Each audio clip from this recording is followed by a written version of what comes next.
Is Bristol Dirt really built for NASCAR? 3,400-pound cars on dirt? 3,400-pound cars trying to go left and right, up and downhill? No. What's going on, y'all? I'm Brandon Atlanta Man Bang, coming to you live right here, Coach's Corner, the center of the universe. Another episode of Rubbin' and Grubbin'. Rubbin' is racing, grubbin' is tasting. Man, I hope everybody's having a great Wednesday. I know it's spring break out there. I'm sure you're enjoying time with the family, and we got Hop Day, good old Easter coming up this Sunday, man. So we're going to get things started with the word of the day. If it's the first time tuning in, basically the way we do this is Lawrence is going to throw up a word up here. Whenever I say that word during today's episode, you're going to take a sip of your favorite adult beverage. I always like to say it's age appropriate as well. And seeing how it's spring break, there's no excuses, man. So if you're under the age of 21, get some sweet tea, energy drink, Kool-Aid, something with a lot of sugar in it, piece of candy, whatever you got, man. Every time I say that word, take a sip, y'all. So last week's word of the day was Hendrick, which, as dominant as they have been and Chevrolet has been, I'm sure I probably said Hendrick a lot last week, so you probably had a pretty good buzz. But this week's word of the day is going to be, I have no idea, but every time I say it, take a sip, y'all. So getting right into that NASCAR news, man. If you tuned in, you saw it live. Kyle Young Money Larson brings home first victory of 2023 for the 5 team at Rick Hendrick. I tell you what, man, that was a pretty good run there by the 5 car. 24 looked strong as well. But what a meaningful win it was, not only for Kyle Larson to go ahead and get that first win, but also the 5 car, Ricky Hendrick, as we all know, Rick Hendrick's son, passed away, won that race on his birthday, man. So that's kind of a big deal. Little piece of knowledge right there. Awesome win for that team. You might as well get used to it and expect to see him in victory lane quite often. I got a feeling Hendrick Chevrolets are absolutely here to dominate this season. So next thing on it, Chase the Bulldog Elliott, man, ready to make that return. It should be coming up here Talladega weekend. I think that's the 21st, so not too long for all the fans, as myself out there waiting to see the man, the myth, the legend himself come back. I'm going to let you guys know when he comes back, I'm ready to see this man burn it down in victory lane on that start-finish line quite a few times. I'm still taking over 5 wins this season, even though he missed 6 races, I guess it'll be a total. I'm still taking over 5 wins. I think when we come back and we look at the schedule, the road courses we have on it, Dover we got there, some other places that he's known to run good at, that 9's on the hunt, man, especially with the way Hendrick Chevrolets have been running. Can't tell me, man, that he's not going to come back and set the world on fire. So expect to see Chase Elliott in victory lane very soon after that return, y'all. So it's the first time in Rubbin' and Grubbin' history and Atlanta man Brandon Bain is going to agree with the one and only former Candy Man, 3-Chai Kyle Busch, all right? He has some really good statements about some things, and I actually agree with him 100%, man. And basically what it resorts back to is his comments about running the road course at Indy and not running the oval. And basically what he came out to say is if we're not running a race worthy of running on the oval at Indianapolis, we need to find somewhere new to go. What the hell, man? You never think you would ever hear Atlanta man say some shit like that agreeing with Kyle Busch, but I honestly do. And here's just the breakdown of it, man. There's a lot of fans out there that love to talk about how boring of a race Indianapolis is, right? And it's probably also the same fans that say how boring every single other mile and a half or, you know, whatever track. Oh, there was no passing. It was boring, boring, boring, right? You can always change the channel. Like I say up here all the time, if you don't like it, just change the channel. But me, I respect the sport. I respect the history of the sport. I respect how long it took to actually get that race on Indianapolis, right? And the Brickyard, to me, is one of the most prestigious races that we ever ran. I mean, outside Coca-Cola 600, Southern 500, you know, to me, Daytona 500, to me, the Brickyard belongs in the conversation of crown jewels. You bring it in. I mean, that's just an awesome race. It's got a lot of history there. I've seen some really exciting races there. I've seen some really boring ones, too. I've seen one where the tires pop every 8 laps, 7 laps. I've seen all kinds of stuff happen. But at the end of the day, it's the same racing you see on a lot of mile and a half or even some short tracks nowadays. So they say that a lot of fans out there say Indianapolis wasn't built for NASCAR. Well, if we're going to take it there, there's not very many road courses we run that were built for NASCAR either. Hint, COTA, a 0 turn at the first turn. I mean, a stop-and-go turn. Not built for NASCAR racing. Is road course really built for it? Is Bristol Dirt really built for NASCAR? 3,400-pound cars on dirt? 3,400-pound cars trying to go left and right, up and downhill? No. But at the end of the day, we still run them. So to me, like I said, I agree 100% with Kyle Busch. We need to either go back to racing that oval at Indianapolis or find somewhere new to go, because the road course to me just isn't cutting it. But at the end of the day, I agree with those comments. I think that, you know, where we're at now in the sport, we should be trying to develop the sport inside of itself. I know that there, again, new venues, new fan demographics, new geographical locations for certain races or new events is a thing that NASCAR is flirting around with, clearly with Chicago, the LA Coliseum, so on and so forth. North Wilkesboro coming back, which is a piece of history, but we're trying to bring new venues in, and I think that maybe we should go back to some old ones, like the Brickyard. So just my thoughts on it. Would love to hear what you guys have to say about it. Make sure you comment down there in the comment box tonight. Throw some comments up there. Let me know what you're thinking about that, running that Brickyard instead of the Indy Road Course for sure. So some more cool news, man. Goodyear reveals 125th retro throwback anniversary sidewall for the Darlington Throwback Race. Really neat. You know, it's 75th year anniversary of NASCAR, 125th year of Goodyear, I guess, selling the tires. But at the end of the day, bringing back some old school retro look for Throwback Weekend, which just adds to the whole aura of that event. I mean, I think it's really neat to watch those throwback schemes. I think it's really neat to see which drivers other drivers pay homage to and go, hey, this is a legend. Just that whole event, I think, is really, really neat. So at the end of the day, really cool to see Goodyear jump on board and create that throwback retro sidewall for that race, man. Also, one of the coolest races you get to see all year long. So there again, great job by NASCAR and Goodyear coming together and getting that put together for that Throwback Weekend at Darlington. Can't wait to see that on track. It's going to be really neat, man. So this weekend at Bristol, hey man, got some more news, a new old school thing coming back. You got Kenny Wallace to be at Bristol, bringing back that pre-race show with John Roberts, pretty sure. That's going to be awesome, man. I don't know if anybody out there, I'm sure there are some of you guys that remember those pre-race kind of prep, you know, show that Kenny and them did. What a great personality to have. I mean, a fun guy, knows a lot about racing, man. Does his thing, you know, been in the sport for so long, still, you know, being a part of SRX this year, does some dirt track racing, big Cardinals fan, which I wish he was on board with the Braves, but I know he's from Missouri, and I know the Braves did whoop up on him earlier in the week pretty good. So at the end of the day, I'm sure there's some hard feelings there, but man, what a good show and what a great thing to bring back. I mean, he's going to have you laughing, he's going to be dropping the knowledge on you, and on top of that, man, he's going to be bringing another aspect of the sport that I think has been lacking, you know, just that personality, the comments, the craziness that he does, you know, the Herminator, you know, I mean, just some really cool stuff. So I'll be tuning in to make sure I watch that. There again, it's something I remember growing up with, and even into my adult years watching, and just brings another aspect to the sport and kind of gets you amped up, you know, for that race, gets you ready to like, all right, man, I'm ready to see some cars go, you know. So awesome deal. I hope it's not a one-off. I hope they continue to do it when they're available to do it, or bring back some form of that pre-race, because I think what elements they bring and what that show brings is something unlike any other pre-race that we watch. So big kudos to Fox for getting this on board, set up for Bristol, and it's Easter. So, I mean, what a better way to bring back, you know, Herm and just have some fun. So make sure you tune in early. I think pre-race starts at like 5:30. Don't exactly know when that show is going to start, but make sure you get on your local cable, satellite, streaming, find out. Make sure you tune in and catch a Herminator live, man. So before we go any further, man, got to give a big shout out to social media. If you haven't yet, please go out, like, share, follow all that social media for Rubbin' and Grubbin'. You can find it on Twitter, Instagram, Facebook, but most importantly, check out that YouTube channel, Rubbin' and Grubbin'. Subscribe, share it to all your NASCAR buddies, man. I think we're up to like 280, 281, somewhere right in there, which, you know, we're gaining a little bit each week, which is good, but I would love a big surplus, man. We got cool giveaways I'm going to talk about here in just a little bit. But at the end of the day, man, if you haven't, go out, like, share, follow all that social media. You can even find Brandon Bain on there, Brandon Atlanta Man Bain, Atlanta Man _24_7. You'll find me on there. You can find Lawrence on Facebook. Follow us, man. We do a lot of cool stuff with the social media, and like I always say, the more eyes we can get on Rubbin' and Grubbin', hopefully the more money we can raise for these charitable events and things that we do, not only at Coaches, but for Rubbin' and Grubbin's Checkered Flag for Charity, man. And all that's possible because of everybody subscribing and tuning in and showing up to Coaches live in person. So make sure you guys do that if you hadn't done it yet, man. So a little bit more, got to give a big shout out to some young bucks out there, man. I tell you what, Chandler Smith winning that Xfinity race there at Richmond this past weekend, first Xfinity win of his career.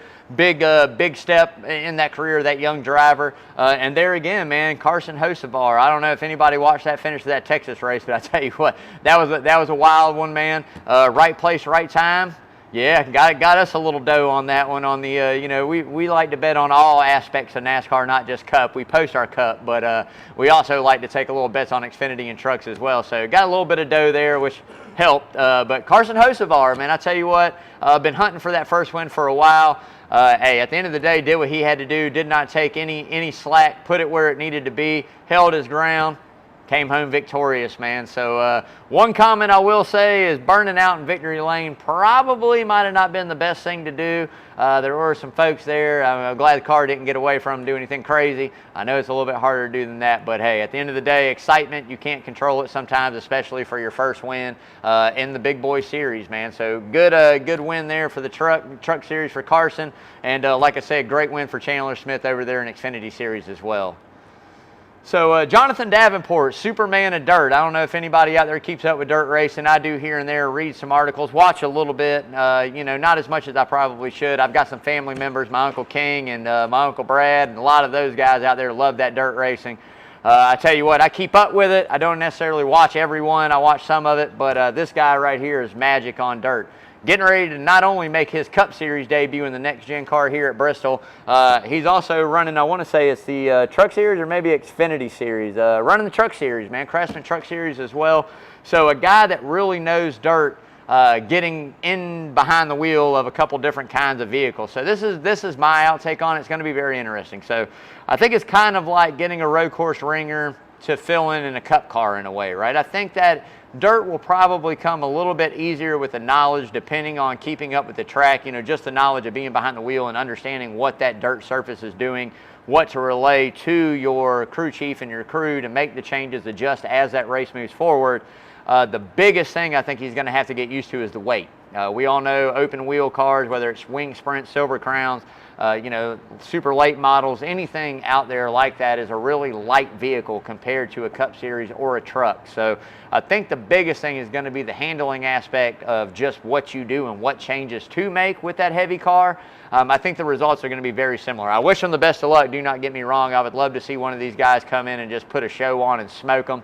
I might bet on them for a top 3 finish or something if I can. I mean, that might be a deal there. Truck Series, I mean, dirt, Cup Series, I think that's a little bit different ball game.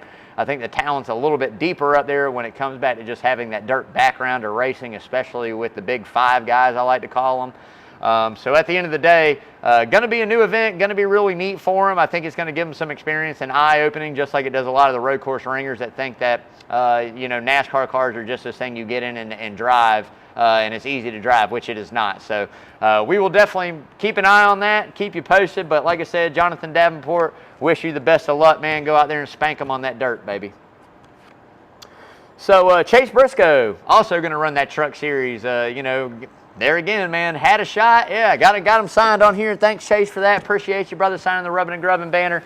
Hey, had a shot to win it last year. Kamikaze dive bomb. We're going to talk about that a little bit more. It didn't work out in his favor or the guy he was racing against. But he definitely knows what he's doing on dirt. In the Truck Series, going to get a little bit more seat time on that weekend, which might translate over to that Next Gen just from the practice.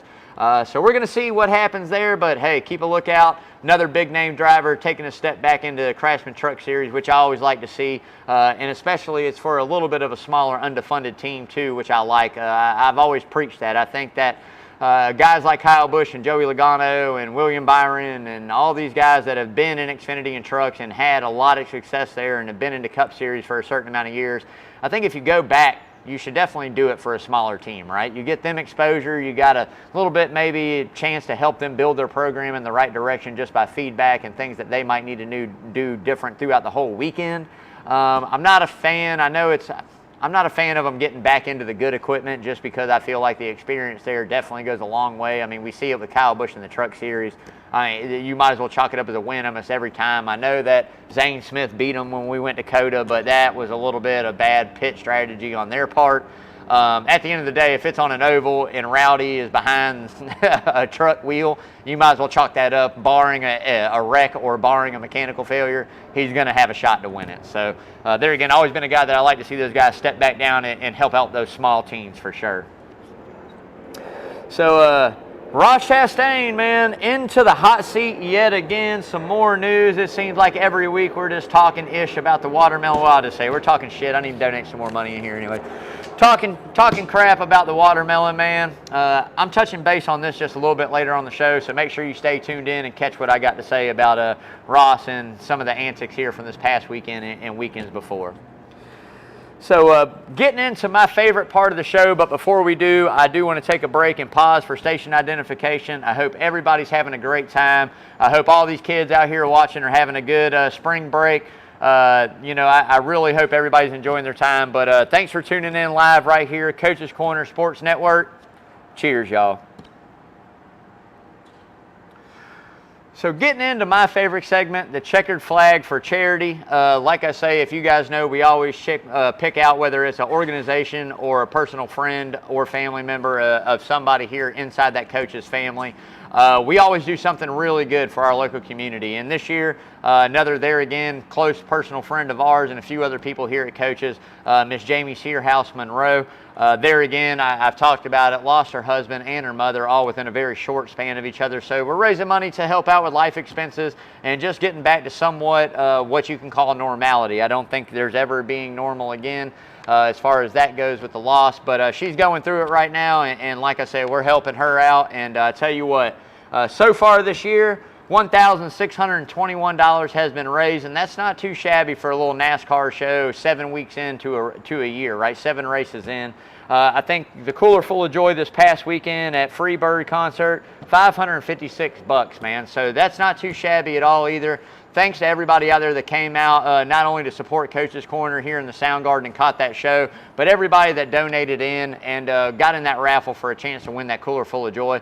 Actually went to one of the members of the Coach's family here, Mr. Charlie Cunningham. So I'm sure he's enjoying it. Knowing him, he's having a good time with that cooler. But want to tell him thanks. And again, all the patrons and everybody that came out to Coach's, from the wait staff to John and Adele Henderson to all the bartenders that make this world go round. Anything that we raise on Checkered Flag for Charity would not be possible without all these people. All the Bennetts between LB, JB, Reed, everybody that's involved in helping out with these coolers, man, I tell you what, is an awesome, awesome, awesome deal.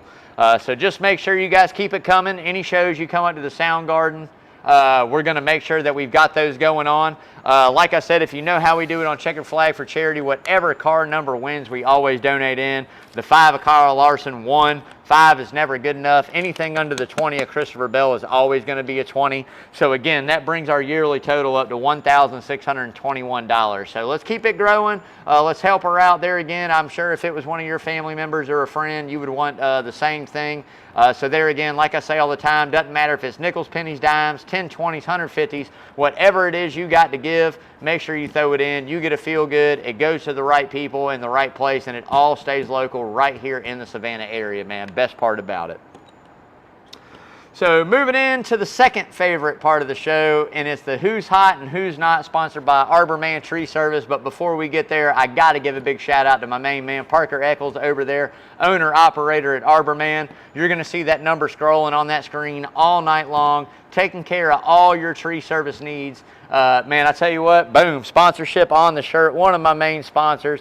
Absolutely love them, known them my whole life. But I tell you what, at the end of the day, if there's any kind of tree service you need, doesn't matter what it is, limbs getting cut back, full tree removal, stump grinding. Hey, if you just need an estimate, man, don't really know what you need, make sure you give Parker Eccles a call over there at Arbor Man. As I always like to say, no job too big, too small. Give Parker a call. Love you, brother. Thank you for everything you do for us, man. I'll be in touch with you soon. See maybe if we can't get up, play some golf or do something, man. So getting into that who's hot and who's not, we'll start it out with the who's hot. And let's just put it this way. We got a new thing at the top of the hot list, man, and that's Chevrolet. Chevrolet is killing it, specifically Hendrick Chevrolets, but we're going to go ahead and just say all the Chevrolets, man. I mean, to be honest, have won 5 out of the first 7 races, right? Let's see, we had a Toyota there with Tyler Reddick win at 23-11, and we've had Joey Logano win Atlanta. And outside of that, it's been Chevrolet. Ricky Stenhouse, Kyle Busch, and then a lot of Hendrick. So At the end of the day, I think Chevrolet is just showing, after losing manufacturer championship last year and an owner championship and a driver's championship, Chevrolet ain't messing around. Hendrick specifically, those cars are up front, contending, leading laps, and battling for wins week in and week out. I do not think anything is going to change as we move forward. I think it's only going to get stronger once Chase the Bulldog Elliott gets back behind the wheel. So you better get ready to see a pretty strong Chevrolet dominant season here in 2023 if you want my opinion on it. So number 2 on that hot list, got to be Young Money, man. It's got to be Kyle the Martian Larson, right? I mean, the man is absolutely killing it. We could possibly be talking about this past week being his 3rd win of the season had things fell his way. I think there was a little bit of a false caution in that first one. The second one was definitely a natural caution there, but I think it cost him 2 wins on the year. You know, the pit crew, whether it been the pit crew or whether it been NASCAR throwing them, at the end of the day, we could be talking about 3 wins for Kyle, but we're talking about his first of the 2023 season. And the big thing is Cliff Daniels wasn't even there on site. Now, I'm sure he had input. I'm sure he made some calls to, whether it be back in North Carolina at the communication station at Hendrick Motorsports, or whether he was at the house, but I know he was definitely on the radio or the phone making some calls there real time. So I just think it speaks volumes of how strong Kyle Larson and Cliff Daniels are when you talk about duos.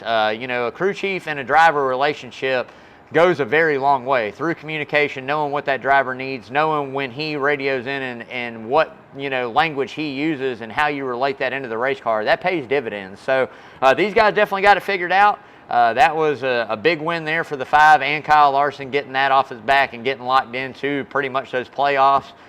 So at the end of the day, great win for Hendrick, great win for that 5 for sure, man. So the Watermelon Man remains on the hot list as well. When you take a look at it, Ross Chastain is doing his thing. Came home 3rd this past weekend. Pissing some people off on the way, I'll tell you that. I mean, he's definitely rubbing some fenders and some people the wrong way. But at the end of the day, he is definitely doing a pretty damn good job at doing his thing and maintaining in that top 10 for sure. So I think one of the big things is got to keep the consistency. I downgraded him from last season, which I'm going to keep saying it. I think I might have made a mistake, but I think when we get in the playoffs, definitely going to be out round of 8 at the furthest. I don't see him. I see him making the round of 12, not into the round of 8. If I'm wrong and he makes the Final 4 again, I'm going to zip it up, and I'm just going to bow down and go, I'm not worthy, because he's there to stay. But at the end of the day, Trackhouse is no fluke, bro. I mean, they are absolutely no fluke.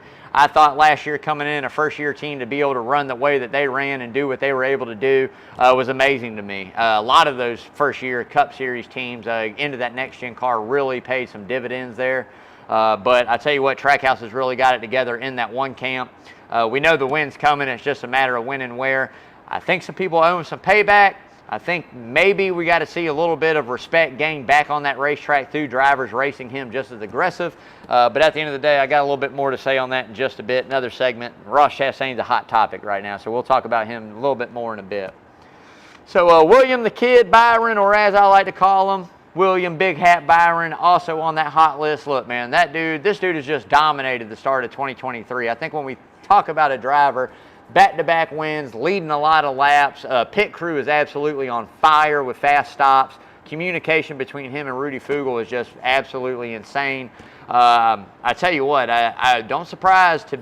will not surprise me to see the 24 car in that Final 4 or making a deep playoff run. And I mean, with already 2 wins under the belt for the season, I think if we talk about William Byron and they keep the momentum rolling and we don't hit a lull like we did last year and start having some bad finishes, I think he's going to be able to lock in. I'll go 4 wins, you know, maybe even over 4 wins. I think that the 24 camp is being pushed really hard behind the scenes by my favorite driver of all time, the GOAT, Mr. Jeff Gordon.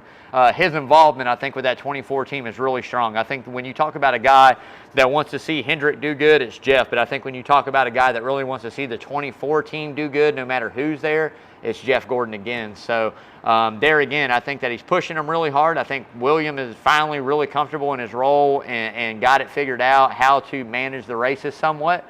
There again, the consistency and continue to have the good cars, fast cars being unloaded off the hauler means a lot. But at the end of the day, 24 is here to stay. So get used to seeing them in victory lane and with some checkers, man, for sure. So that'll wrap it up for the Who's Hot. We're getting into that Who's Not. And Lawrence isn't going to like me for this at all, but I got to put him on there. Ryan Blaney is number 1 on the not list, man. And I hate to say that because I really enjoy Ryan Blaney. I think he's a really good young talent. Now, I don't know if things at Penske are just stale. I don't know if it's a crew chief combo between him and who he's got right now. They're just not clicking. But all the way around, the 12 team seems to be one of the weakest links at Penske. I mean, I give Austin Cindric a break, the second full season in the Cup Series. But I tell you what, Blaney is 7 or 8 seasons now in the Cup Series. Started out with the Wood Brothers, came over to Penske. We all know Penske's got great equipment. Man, it's just a rough go of it. Pit crew, the pit stops have just been horrendous. I mean, almost all season. We saw it this past weekend. I think he did a speeding penalty himself or something, but then they leave, you know, the equipment, you know, penalty for leaving the wrench in the back, you know. It's not piecing together very well. Atlanta was a really good comeback run for him. I will give him that. I mean, hell, I think he went 2 laps down at some point in that race and came back really strong for a good finish. But at the end of the day, we hadn't seen him up front contending for those wins or leading laps like we have in the past couple years. So I think this year is a year of time to put up. Penske, we know, doesn't matter really what kind of talent you bring. He will get rid of you in a heartbeat if you're not performing. So I think there again, sponsorship might play a little bit more into that. And really for Ryan, I hope it isn't that way. I mean, I know at least he's got 1 more year on that contract, maybe 2. But at the end of the day, it's time for him to go out and start winning. When you look at guys as William Byron, as Chase Elliott, some of those guys that came in around him the same times within the first couple years of each other, they're winners. They're out winning. And Penske equipment is really good. We see that clearly with championship last year with Joey Logano. So I just think it might be communication, might be crew chief, might be just some things that he has. And we've seen it throughout a lot of young drivers' careers where they get those wins and they look like they're building it up to be, you know, a really solid top 5 guy every single week. And then some bad things start happening and they never dig themselves back out of it. So I really hope that's not the case with Ryan Blaney. I really enjoy him. I like him. I know him and Chase are best friends. So at the end of the day, I really hope that's not the story. I hope maybe we're just in a little lull in the career and we're going to bounce back strong in the summer months and spring months coming up. But right now, 12 car on that not list for sure. Denny Hamlin makes the not list as well. And not just for the run. And really, it's just for the run at Richmond. Okay, look, this is a Virginia native. You know, coming out of Virginia, you expect him to run really good at Richmond and Martinsville. Richmond was just horrible. I think he got 2 speeding penalties and they had another penalty or something throughout that race or whatever it was. And it was on him on that last stop, man. I mean, I felt like he had the race won. He put himself in position, drove back up inside that top 10, had the best long run car there was. And then come in on that pit stop and get washed all the way back to the tail end of the lead lap again. It's just like, man, you shot yourself in the foot. And Denny's kind of prone for that. Whether it be him or whether it be a team mistake, he's prone for that. So I will call it out. I'm calling my shot like Babe Ruth. The 11 car wins Martinsville, hands down, no ifs, ands, or buts about it. Somehow, some way, the 11 wins Martinsville. You heard it here first. I know it's not this weekend, it's the following weekend. But at the end of the day, the 11 car wins Martinsville, hands down. Bet on it. There it is, done. Chalk it up.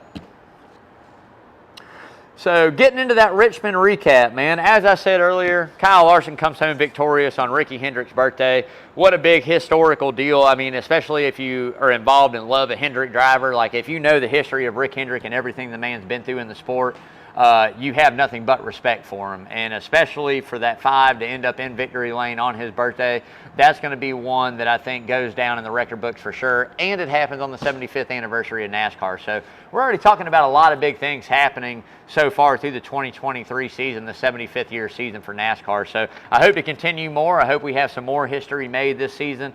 But man, what an awesome win there for Kyle at Richmond. So Josh Berry, I can't go any further without giving a big shout out to the fill-in driver for Chase, Josh Berry. Some great pit call strategy there. Almost had them, you know, for that win. I mean, contended and ran it as hard as he could. But look, I don't think anybody had anything for Kyle Larson on the short run.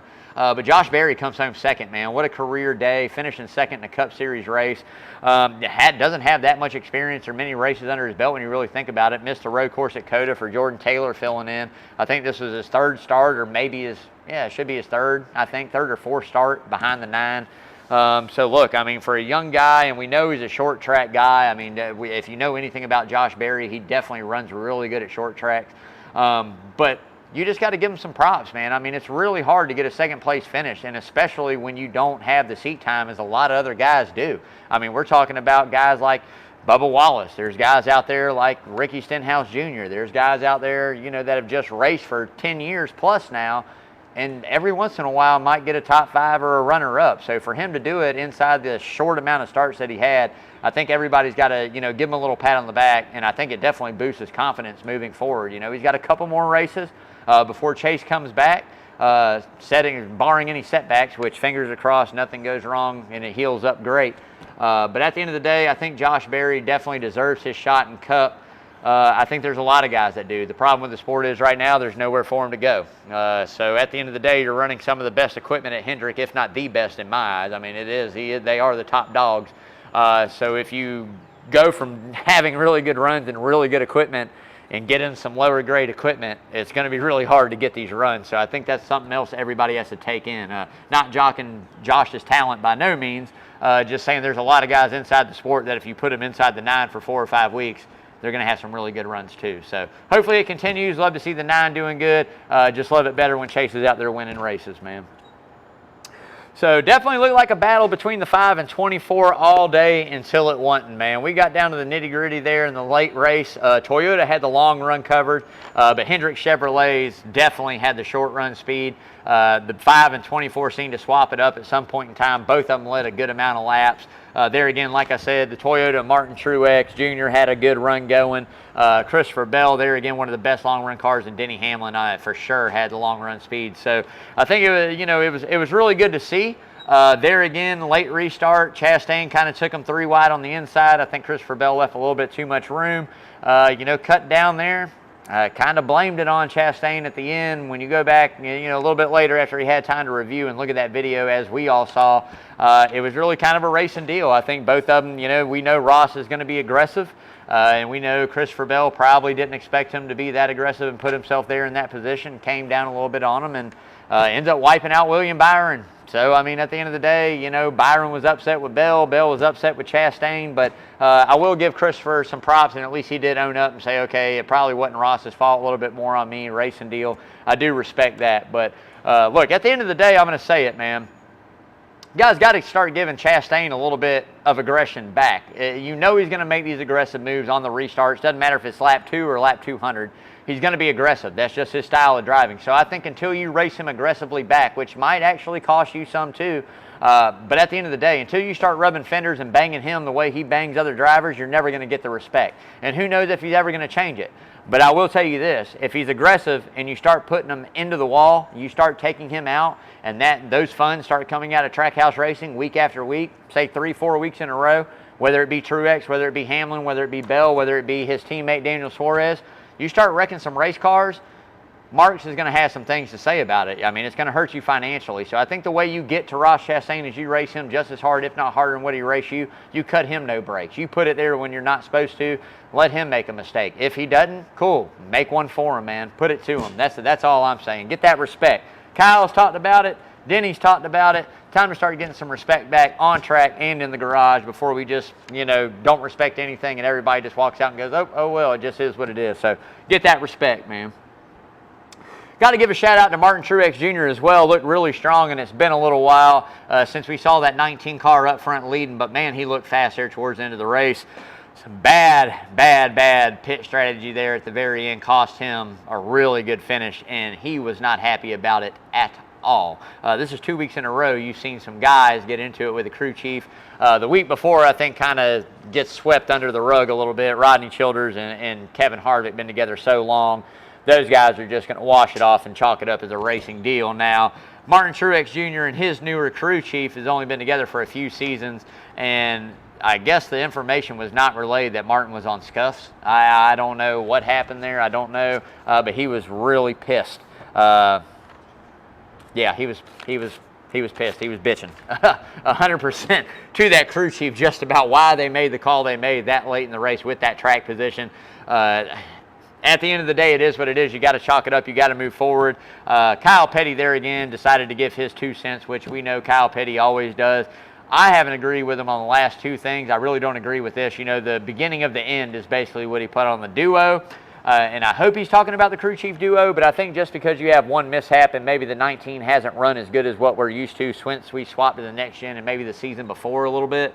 But at the end of the day, I think it just goes around the whole camp. I think that maybe Martin doesn't have a real true feel for what this race car does yet and the feel he needs to get out of it. I think we all take in that everybody's going to have a good race car and just be able to drive it. All these drivers look for a feel, and a lot of their feels are totally different than even the driver in the same camp. Kyle Larson and William Byron's feel inside that race car they want is going to be two totally different things. So maybe they're having trouble finding that. Maybe they're having trouble locking that in, and maybe the communication is an issue. But the beginning of the end, I don't see that coming. I mean, we know Martin's at least got another year, I think maybe two, on that contract with, you know, Joe Gibbs. I think that once that contract's up, you're probably going to see him either retire or move on from Gibbs to another team. It's just there again, you got to get these young guys that are in lower series in and start rebuilding. We saw Hendrick pretty much do a total rebuild almost all at once between Gordon and Dale Jr. retiring, and then a couple years later Jimmy Johnson and Alex Bowman and William Byron and Kyle Larson being signed on.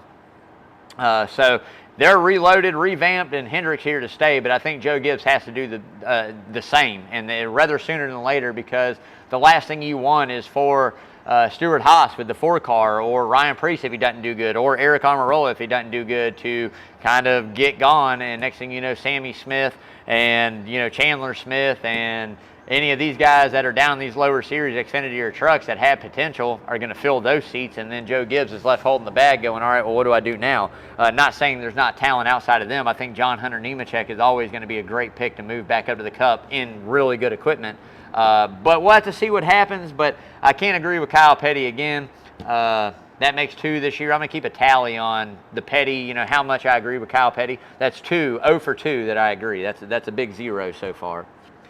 Ross Chastain, like I said, blamed again. Watermelon Man, we talked about that.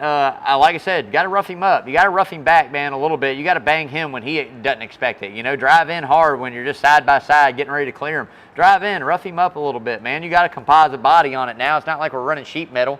You know, I think there again, if we were running sheet metal, you wouldn't see the aggressiveness we see in a lot of it. But we're composite bodies, right? So, hey, man, bang them up. Drive them in hard, wash him up, man. Do your thing.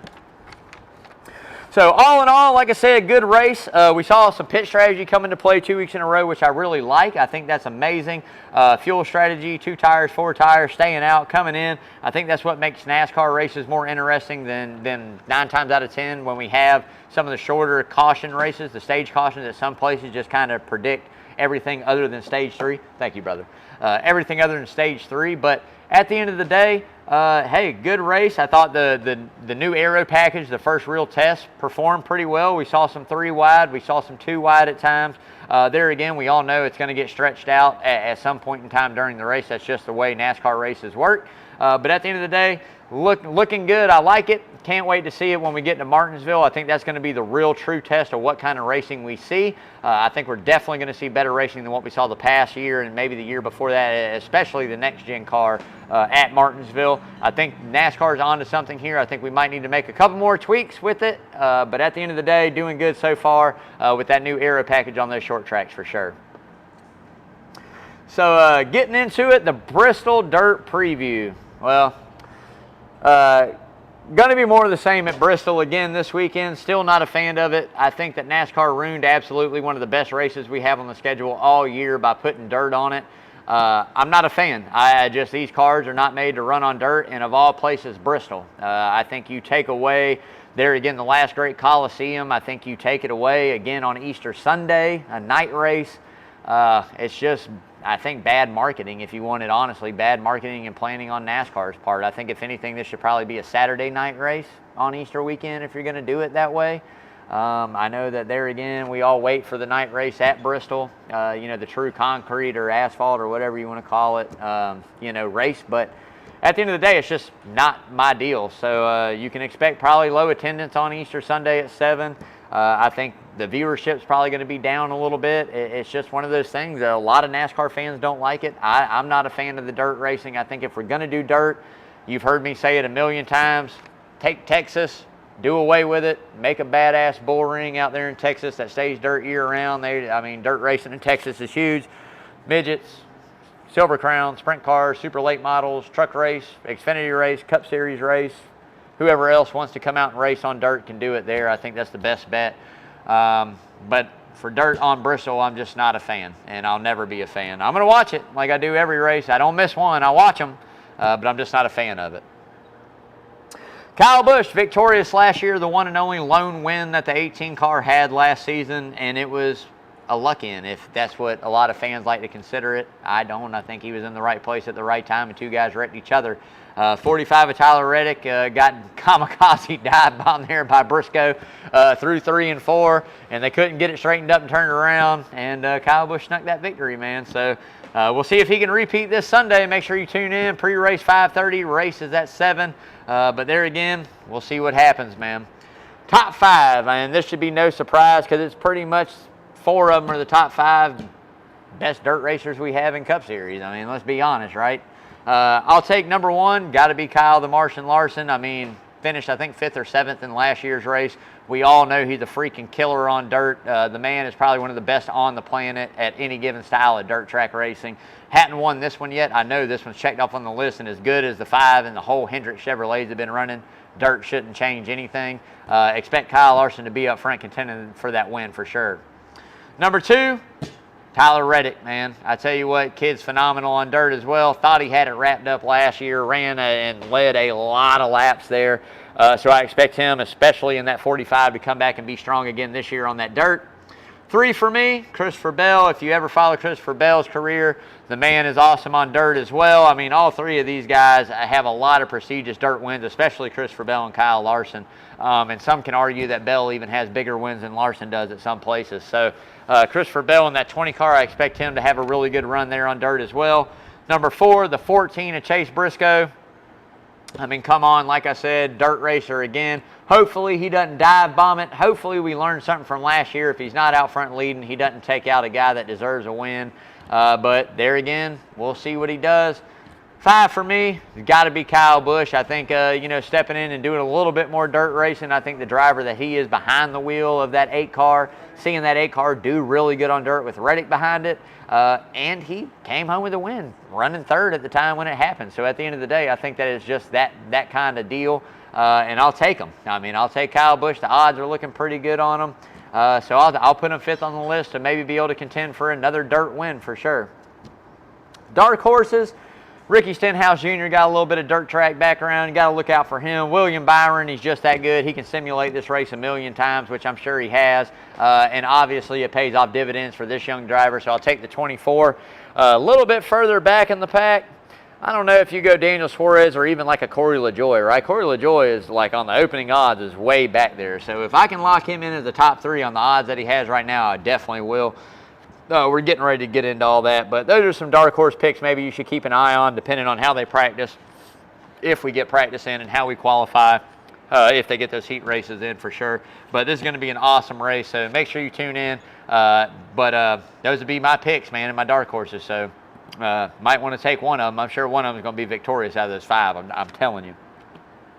So getting into that money line, man, presented by Redfin Polarized Sunglasses. Whether you got money on the line or a wall hanger, make sure you see it clearly with the best polarized lenses on the planet. Italian frames, Carl Zeiss lenses, man, I tell you what, these are some of my favorite glasses I've ever owned in my life. Like I said, these sunglasses are made for the woods or the water. And hey, I don't know, I know prom's passed, but I know there's some other people got some things going on out there. If you're just trying to look, styling and profiling, man, Redfin is the way to do it. Like I said, whether it's offshore or on the lake, do not be caught without your red fins, man. And as always, live life fins up, baby. You can check out their website. When you go to checkout, use code Rubbin'n'Grubbin15. Going to save you 15% at checkout, man. So getting into that money line, I tell you what, we missed again this past weekend in the Cup Series. We were looking pretty good with Denny Hamlin there for a while. Ryan Preece being that short track expert that he is, I mean, he was flirting there with the top 7 for a while. We had Keselowski, which I was glad to see him get a top 10. But man, I needed just a few little things to go our way. The odds are just so tough, right? And when the odds are crap, it's really not worth betting on. You know, like a couple weeks ago, I'll tell you, we dropped a 25-unit bet to win $31.50.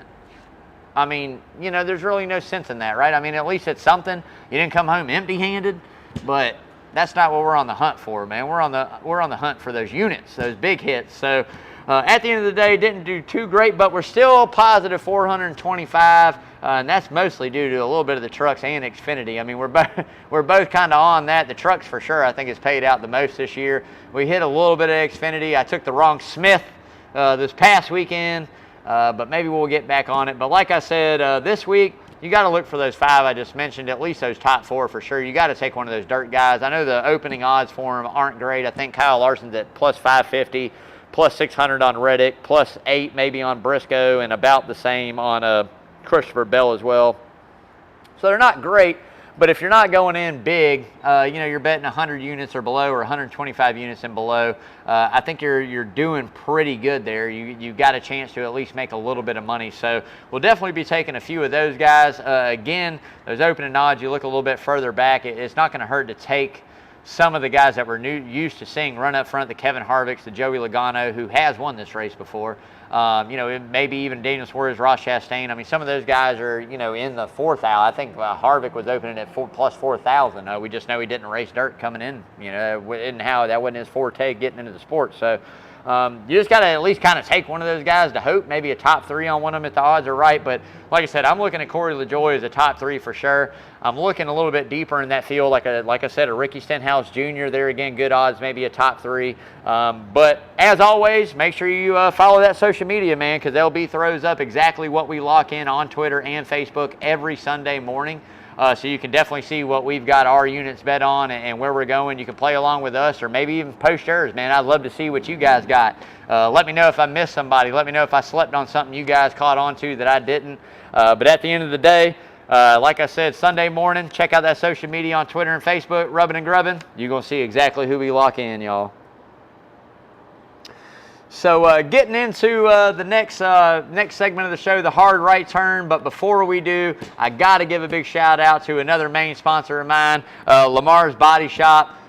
Best automotive body shop in Savannah. 35 plus years of taking care of Savannah's automotive body needs. I tell you what, man, Lamar is such an awesome guy. Sponsors the Cooler Ship along with Parker and East Coast Logistics and everybody else that's involved up here along with Coach's Corner. But like I say, man, it doesn't matter what it is, 2301 Skidaway Road, right up here, hop, skip, and a jump away from Coach's. Any kind of collision repair needs. Like I say, even if you need an estimate, man, go see Lamar up there at Lamar's Body Shop. Get dropped off back here at Coach's, get something to eat, hang out while they do the estimate on your vehicle, go back, pick it up. It's a win-win, man. But as I always say, man, why settle for par? Go see Lamar, man. Lamar's Auto Shop, 2301 Skidaway Road, man. So getting into that hard right turn, and this is something I kind of hinted at last week, which I'm going to touch base on it this week. I thought it was a good week to bring this up. And basically what I'm getting into is races taking second seat to the venue itself, right? And what I mean by that, have we lost the true NASCAR fans in touch with what the race really is? So as we continue to move forward, Chicago is going to be a big event, right? A big venue. North Wilkesboro is going to be a big venue with concerts and live music and, whether it's fan zone out front with fair rides to ride or guest appearances by this or this music going on at this time and, hey, do this and do that. Is the venue itself what we're seeing fans flock to more than the race? And from a guy who has been to a lot of races in Atlanta and a lot of races around that I can remember, want to say Friday and Saturday nights, but it might have just been on Saturday night, the No Bull, concert series that always played on the infield in Atlanta. They did it at a lot of different tracks. And this is back when NASCAR was still Winston Cup. They were still sponsored by Winston. So I remember that. I remember going and doing that. And I also remember that the fan zone outside the track was really just more souvenirs and vendors, right? It was just where you went to buy your jackets, your shirts, your whatever you wanted. And it was actually on both sides of Atlanta at the time, and Charlotte had an absolute huge one as well. But getting back to what I'm talking about, is it the venue? Is it attracting fans? Is NASCAR attracting fans through the live music and what you do? I mean, this past, March when we just came back from Atlanta, AC/DC tribute band playing live, Blackberry Smoke in the summer. Before that, it was a Led Zeppelin tribute. I mean, it's just, there's a lot of things, which I'm all down for and I agree, but are we building false fans? Are we giving NASCAR a feel of guys that really are just coming to the the music venue of it, the whole aura of it, instead of just really the race. And I know once we get into Chicago and North Wilkesboro, it's only going to get bigger. And what I mean is, if we're having to take all of this to make the attendance at a race go up, to make the viewership of the race go up, to make these things go up, are we really touching the fans and growing the fans that we want, right? I mean, I don't think that we are. I grew up in the height of NASCAR. I mean, the pinnacle of NASCAR. I mean, I remember Atlanta Motor Speedway having stands all the way around that track. I mean, all the way around. 1, 2, 3, 4, everywhere. Backstretch, everywhere. Absolutely had stands. 160,000+ people used to be able to fit in there. And I want people to take into consideration that is probably 4 times the average NFL game. That is, 50,000 more than some of the biggest college stadiums that half the attendance is students that get in for free.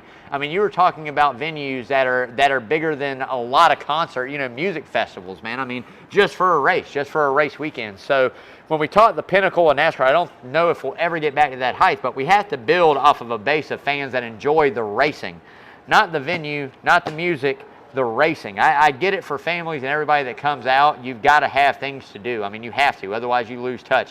But we've got to build the core fan base back through people that enjoy racing. Not the next-gen fans, as I like to call those little effers. I'm not going to say it, but I'm going to throw it in there anyways.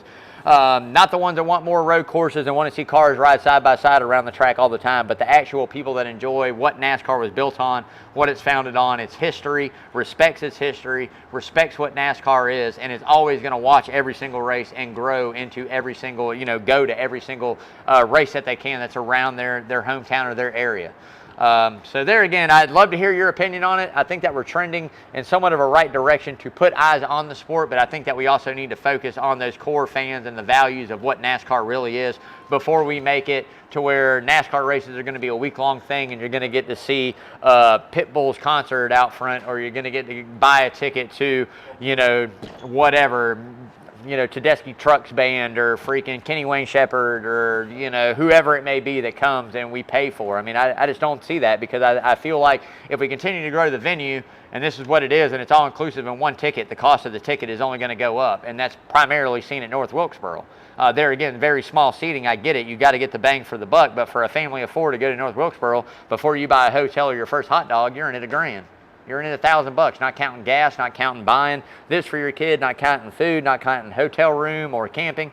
So there again, I hope that we can come to a fine balance between the two, but I would love to hear your thoughts and comments on it. Make sure you write something on there. And like I said, if you do, you're probably going to get a response from me, because I like to go back and watch my show and see how bad I messed up or what I did wrong. So make sure you throw those comments in there for sure.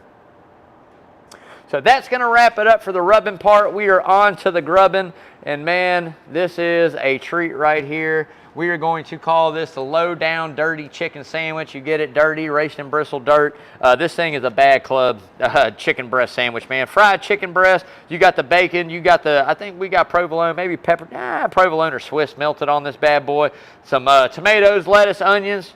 World famous class onion rings here at Coach's. I don't know if you ever got these yet, but if you haven't, I like to do ketchup ranch. I dip this thing in buffalo sauce. Onion rings are fire, just like everything else on this menu. So as I like to say, man, if you guys have not yet come out to Coach's Corner and experience whether it's a concert or the food, make sure you do, man. There's not one bad thing on this menu. I promise you, if you want to swap it up and put your own little twist or flair on it, the kitchen back here and the staff at Coach's Corner got you covered. Like I say, great food, great fans, great fun. Coach's Corner since '91, man. I mean, they're absolutely murdering it in here. I do want to give a big shout out and got to give some love out there to Mr. Coach Carl DeMasi. Coach is healing up from an injury. Coach, I hope you get back feeling better soon, man. I missed the sports report on Saturday morning. I was lost without it at work. It gets me by my mornings while I'm at work. I get to pop in, read a little bit, listen a little bit, throw my comments in there, and just a great way to start your Saturday off. But if you never have seen it, make sure you tune in. Hopefully, Coach will be back this Saturday. Man, I tell you what, it's going to be an awesome show if he is. Covering everything sports, especially prep local sports, whether it's baseball, football, basketball, lacrosse, bass fishing now, like I said, the sport in high school, which just blows my mind. Just anything that has to do with high school sports he covers. Baseball's on and popping. The Braves are killing it. We chopping on. Man, I tell you what, Coach has got you covered on anything MLB as well. So make sure, like I say, you tune in. Usually that's every Saturday, 9 until, right here at Coach's Corner in the Sound Garden. Got to give a big shout out, man. If you guys are ready, looking for something to do on Wednesday night, usually the rubbing and grubbing day, hey, make sure you come check it out, man. We got Henderson's Cabin built up for the 19th hole here for the Herb brothers. Those boys are freaking wild. It's going to be a good time. They want a live audience. So if you have nothing to do on hump day, on midday, you want to come out and catch a little preview for that Masters, come on out, man, out here to Henderson's Cabin. Show some love for them boys. This is a once-a-year deal. They put it on. It's pretty much starting Wednesday, ends on Sunday. These boys are absolutely wild. They're going to be drinking. They're going to be talking shit. They're brothers. They might even start damn fist fighting up here. I don't know. With them two, you never can damn tell what they're going to get into. But it is an amazing, awesome show, a unique, one-of-a-kind golf show, the 19th hole, starting tomorrow.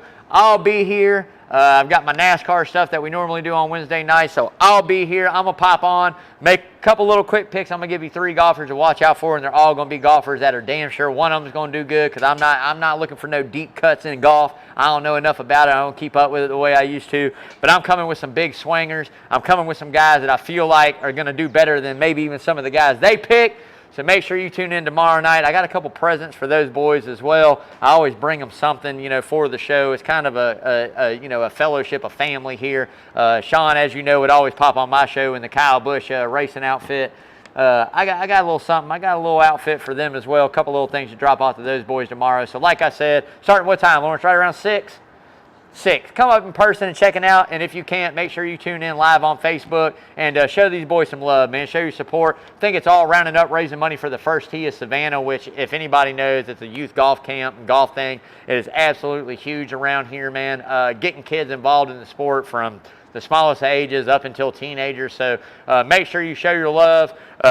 Tune in, support these guys as we all do here as a family, because it's going to be an awesome show. 19th hole tomorrow, starting up, baby. Help save one of our own as well. Boom. What a better another one, man. We always raise money and help raise money for them. Those boys do some really good things in the Savannah area. They bring the big bucks. I'm not even going to mess around with you. Those guys do not play. They bring the big bucks. So anytime we get a chance to help save one of our own, we always do. So they're also going to be help supporting them as well, man. So win-win for sure. So that's going to wrap it up for the Coaches News. Again, got to give a big shout out to John and Adele Henderson here at Coaches. Thank you guys so much for allowing me to get up here and talk my ish about NASCAR and raise some money for local causes. There again, I always say thanks to the staff, the patrons, everybody involved here at Coaches. I'm just so honored to be a part of this Coaches Corner family. Everybody here is just so nice, man, and we look out for one each other and we support one each other. And when you get everybody together, it's probably one of the best times you've ever seen in your life. I mean, it is funny. You do not stop laughing, and everybody has a great time. So again, big thanks to everybody out there. Big thanks to all the patrons that come out to the Sound Garden and donate into that checkered flag for charity. Big shout out to anybody that's coming out and help supporting Coaches. So as you guys know, I usually like to use the outro to kind of spread a little word of encouragement and love of things we got going on out here in the world. And I tell you what, man, we are one nation divided completely, and we continue to divide only more and more. And it doesn't matter whether it's political, whether it's ethical, whether it's racial, whether it's economics. It doesn't matter. We are so divided as a country, and it only continues to grow, and we see that spread out more and more through our youth, which is just mind-blowing to me. I thought in the 90s there with Michael Jackson and everybody coming together with world peace, man, we'd have it figured out by 2023, but we don't. And we don't have peace figured out on our homeland, which if you don't think other countries and people aren't out there watching and how disoriented and how spread apart we are as one nation, man, they got eyes on us. So love your brother, love your sister, give the person next to you a hug, say hello to somebody new that you never taught before. Have open hearts, open ears, open minds to be able to grow as people, whether you agree or disagree with somebody, do it in a very educated way. Like Mama always said, if you don't have anything good to say, just don't say anything at all and just listen, So I think we can all learn and grow from each other. I think that as we move forward, we need to come together and really fight what probably is holding a lot of us back and come to the forefront and fight these issues together, whether it be from the poorest of poor, the richest of rich, whatever the problems are and what we're facing, let's fight them together. Let's support each other from all different aspects and all different spectrums of the scale. I think if we do that, we come together, we build America back strong, the way that it was, you know, the way that it used to be. So let's all be one. We're all American. Let's all love each other. But as always, man, I hope everybody's having a good spring break. Like I say, hug your loved ones, give them a kiss. You never know what tomorrow brings, and it's definitely not granted. But as always, hope everybody's staying safe, having a great Wednesday night. Spread the love, and as always, stay safe. Till next time, boom. Wash your hands, y'all. Love y'all, man.